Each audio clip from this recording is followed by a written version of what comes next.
Hi everyone, I'm Macy Brink and I am here today with the IT company's Kyle Kelly, who's going to be talking to us a little bit about business email compromise and what you need to know about it during this time. So with that, I'm going to hand it over to Kyle and let him introduce himself and what he does for the IT company, and we'll get started. Hi, my name's Kyle Kelly. I've been with the IT company for a little bit over 9 years now, and my role is a technical alignment manager. So my responsibilities are to coordinate with the customers and make sure that their infrastructure technology is meeting their business needs as well as possible, as well as to ensure that they're protected from a security standpoint with their businesses. Awesome. We're very lucky to have Kyle. Kyle, as we're getting started, so we're centering our conversation today around business email compromise. So just for a little bit of background, can you kind of discuss what that is and kind of introduce the topic for us? Yeah, so business email compromise can be a large number of things, but I guess kind of the basic definition of it would be when someone outside of your organization or someone unauthorized with your organization gains the access of an employee's email. And it's typically used to do harm, either to send spam email or to, on worst cases, send email to people within or outside the organization attempting to scam money out of them or the organization. So how does that happen? How do hackers kind of gain access into being able to do that? There's a lot of ways. The most common ways are probably what's known as spear phishing attacks. That would be where an attacker has some information about the organization, usually from like LinkedIn or company directory, where they know some of the employees, what their email addresses are and what their job roles are. So they'll send emails that are designed to look like they come from one person or designed to look like they come from IT or something like that, with a link that says, click here to reset your password, your account's about to expire, or things like that. Another common vector is in scenarios where people are using the same password in multiple different places. Like say you use your business password in a social media site and there's a breach in that social media site, hackers have access to those passwords. And if they know who you are from LinkedIn or something like that, they can potentially attempt to log in with passwords they've gleaned from other sources. Okay, so once the person gets a hold of that password and sends a business email compromise, what kind of are the risks and the outcomes of what happens once that is kind of gone into effect?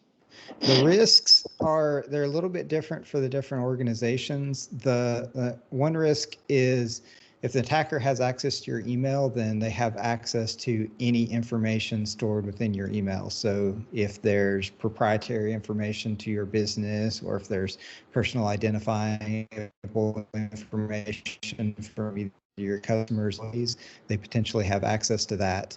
Anything that you have access to in your email, they would have access to. In addition, they would have the ability to send email posing as yourself. So a common attack we see is if, say, a CEO or a higher level executive has their email compromised, someone will send an email to their accountant from that account or from that email address saying, hey, we've got this new customer, we've got a new project, we need to wire this money as soon as possible to this account. Okay, so would you say that the biggest risk of it is kind of the financial impact that it has, or are there risks that from a security standpoint outside of just people being able to gain access to that email? Are there specific things that kind of are a result of when they do get access to those things? Yeah, in probably most cases, the risk is from its financial standpoint. It's someone's trying to pose as you to gain money. But in organization or in industries where you're dealing with protected information, say a medical office, or if you're dealing with proprietary information, legal law firms information unique to a customer, then there could be a potential corporate espionage risk of gaining that information to either sell or use from a competitive standpoint. Okay. So I know you mentioned for kind of different businesses, the risks and the outcomes of what that looks like are different. Um, is there a general way that people can be protecting themselves? Is it industry specific and the best ways to protect yourself? Or kind of talk to me about how people can protect themselves against something that's pretty serious. The biggest ways to protect themselves are with the two major attack vectors are either phishing emails where you get a link that says click in here to reset your passwords. So be hyper vigilant about any sort of emails you get, especially with links or attachments that you weren't expecting or are from someone that you don't know. And the other scenario is to use strong passwords that are unique to your business. So if you say you're using Microsoft 365 for your business email, use a password for your email that you're not using on your Facebook account, you're not using on your bank, you're not using it on any sort of other websites. And then a third portion, which is probably the most effective way to protect against this, is use some sort of multi-factor authentication, where basically you would, right, if you're a standard login, if you have the person's username and you have their password, you can gain access to their email. Whereas with multi-factor authentication, there's a cell phone number or an application on their phone that they have to have in order to log in. So if an attacker has their username and their password, they don't necessarily have the ability to log in because they don't have that third or that multiple factor of authentication.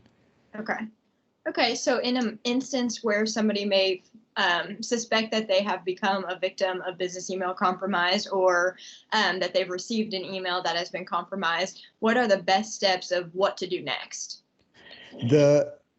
If you receive an email from someone that is, especially if it's something regarding transferring money, accessing money, and especially if it's not consistent with how that person behaves, the best option is to give them a call. Don't respond back to the email. Actually give them a call on a phone number you already know about them and ask them if it's legitimate. From more of a company procedure when it comes to transferring money, things like that, there should always be a policy in place to where, say, if you're an accountant, you get an email from one of your clients to transfer money, there should always be a policy in place where you have to call them and have a second level of authorization outside of that email. Okay, awesome. So if you, obviously from a perspective of once you receive that email and not necessarily responding, taking the appropriate steps to make sure that it is in fact a compromised email, what does the IT department, specifically the IT company, do on the back end for a customer if that is something that is suspected? Well, the first step is we need to reduce access. So we're typically going to change the user's password and look.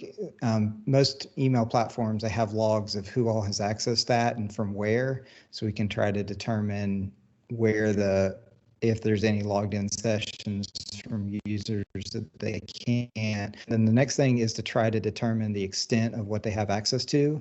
So in a lot of cases, if an attacker gains access to email, they'll put rules in place that will forward all of the emails that they're trying to hide to a place where the person will never find it. So we'll look through and see if there's any automatic rules in place that are designed to kind of hide email away.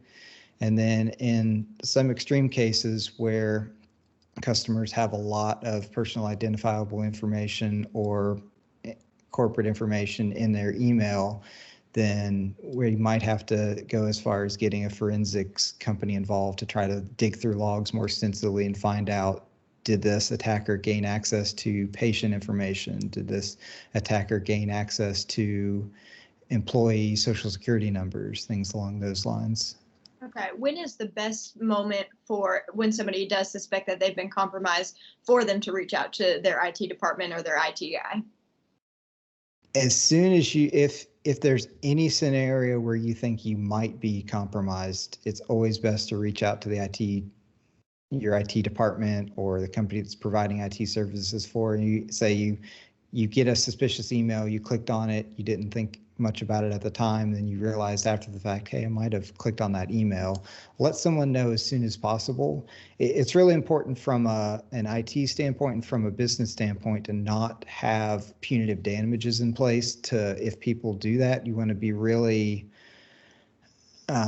accepting of that, create a culture where people can speak up if they think they did something wrong on that, because it's way more important to find out, get details about what happened to be able to address the issue rather than yelling at people for making a mistake or something like that. Okay.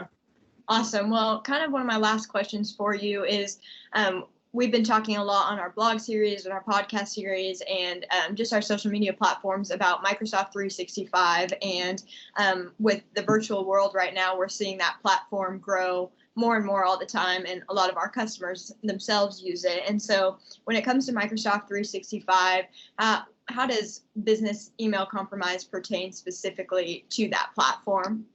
Well, Microsoft 365, it's probably the largest email platform from a small and medium business, even in a lot of large businesses infrastructure. So it's kind of the largest target when it comes to business email compromise. If you know information about the company, then there's a pretty strong chance they're going to be on Office 365.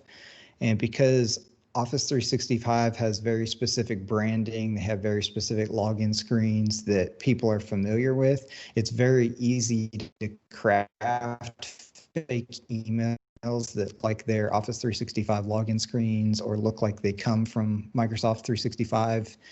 So it's very important to be vigilant about any emails that you're not expecting or any emails that are asking you to do something as far as approving an account or resetting your password or anything like that. Okay. Is there, when we do Microsoft 365 assessments, are there specific things that we look for within the organization? Yep. The big thing we look for in the organization is that there's multi-factor authentication in place, because that's probably the single biggest way to protect against business email compromise.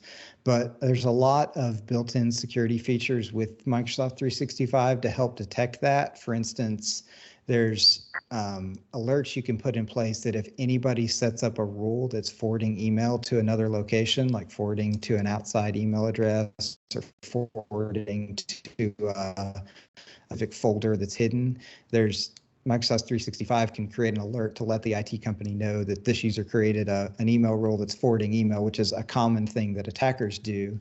So they can check in and see, is there a legitimate reason why this email is being forwarded, or is this a business email, a sign of business email compromise? Okay.